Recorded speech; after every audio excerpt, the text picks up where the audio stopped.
वजारत खजाना का अक्टूबर में महंगाई को काबू में रखने का दावा। अक्टूबर में महंगाई की शरह 29% तक रह सकती है। रवा साल कर्जों पर सूद की अदायगियों का चैलेंज बरकरार रहेगा। माहाना इक्तसादी रिपोर्ट जारी।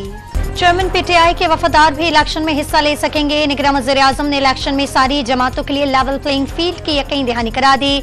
वाज़ेह किया कि सिर्फ एक साथ इंतखाबात कराना ही आइन नहीं, दीगर शहरियों की तरह खुद भी इलेक्शन के लिए बेचैन हूँ। लीगी रहनुमा एहसान इकबाल ने फौरी इंतखाबात को मुल्क की अव्वलीन जरूरत करार दे दिया। उम्मीद है कि जनवरी के आखिरी हफ्ते तक इंतखाबात हो जाएंगे। पार्टी इजलास के बाद मीडिया से गुफ्तगू। नैब तरमीम के खिलाफ intra court appeal practice and procedure act case का तफसीली फैसला आने के बाद सुनी जाएगी। सुप्रीम कोर्ट ने नैब तरमीम केस का फैसला मुअत्तल करने की हुकूमती इस्तदा मुस्तरद कर दी। एहतसाब अदालतों को नैब केसेस पर हतमी फैसला करने से भी रोक दिया। फरीकैन को नोटिस जारी। मुल्क में गैर कानूनी तौर पर मुकीम गैर मुल्कियों के इनखला की डेडलाइन पूरी होने में सिर्फ 8 घंटे रह गए। कल से भरपूर क्रैकडाउन शुरू होगा।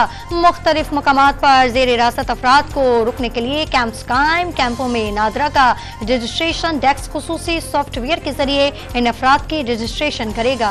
साबिक सूबाई वजीर कामरान मंगश को डेरा इस्माइल खान से गिरफ्तार कर लिया गया। कामरान मंगश को कल अदालत में पेश किया जाएगा। पेट्रोलियम मसनूआत की कीमतें कम होंगी या बरकरार रहेंगी, फैसला आज होगा। डॉलर की कीमत कम होने पर पेट्रोल सस्ता होने का इम्कान। लेवी बढ़ाने की सूरत में डीजल की कीमत बरकरार रह सकती है। सेहूनी अफवाज के गाजा के मुसलमानों पर 25 रोज से बारूद की बरसात जारी। मजीद 23 फलस्तीनी शहीद होने से शहदा की तादाद 8,500 से बढ़ गई। यूनिसेफ का गाजा में हर 10 मिनट में एक बच्चा शहीद होने का इंकशाफ। लाहौर में गुज़िश्ता 24 घंटों के दौरान मुख्तलिफ जराइम की 489 वारदातें रिपोर्ट। शहरी लाखों रुपए के मोबाइल फोन्स और मोटरसाइकिलों से महरूम। और वर्ल्ड कप में पाकिस्तान और बांग्लादेश का अहम मैच। बांग्लादेशी बैटर लाइन ने 205 रन का पाकिस्तान को हदफ दे दिया।